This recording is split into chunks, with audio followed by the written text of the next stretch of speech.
I'm Brittany Garner, and this is my story.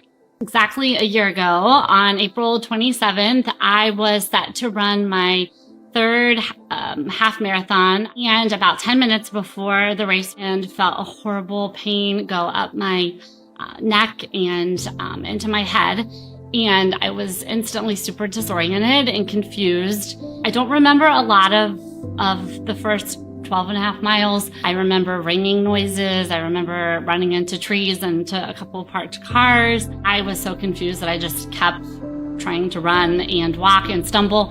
And I made it for 12 and a half miles until I was met by a race volunteer who found me on the ground and basically insisted that I stop running. And I was like pointing to my watch, no, I have to finish this race. Two of my friends that had come to the race with me, who had finished like an hour before me at this point, came and found me and basically like a movie just walked me to the finish line that last half mile.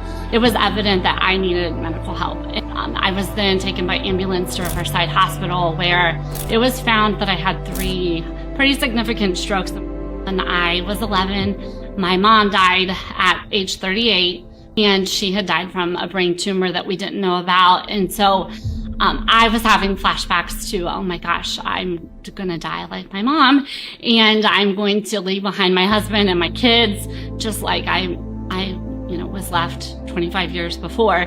I felt abandoned by God, that he could possibly let this happen. And I was in a pretty dark spot. I was just really upset that God would allow this to happen. I definitely lost just the ability to be myself. I had to take some time off of work and teaching. I just felt like I lost my sense of self and my identity. I was recommended to go to a special counselor that specialized in trauma, medical trauma. And she asked me, what did you do in the past when you would go through hard and difficult challenges, or when your mom died? How did you deal with that, when that situation happened?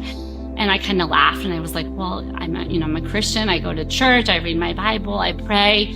And she kind of, looked at me and said, well, why are you not doing that now? And I think that was the time where I had that light bulb moment that I needed to seek him. Once I decided to trust in him and I realized nothing that I worried about was going to change the outcome of the situation, I basically gave it to him. And it's hard to explain, but my heart wasn't racing and palpitating anymore. I was able to sleep again. My memory was seeming to get better, and I feel like it's given me a new perspective on life. I was able to find good in this horrible situation. For someone who has suffered a big medical situation, I would just remind you that God is patient, and even when we turn our back on him and aren't trusting him, that he is still there by our side and he's waiting for us to come back to him.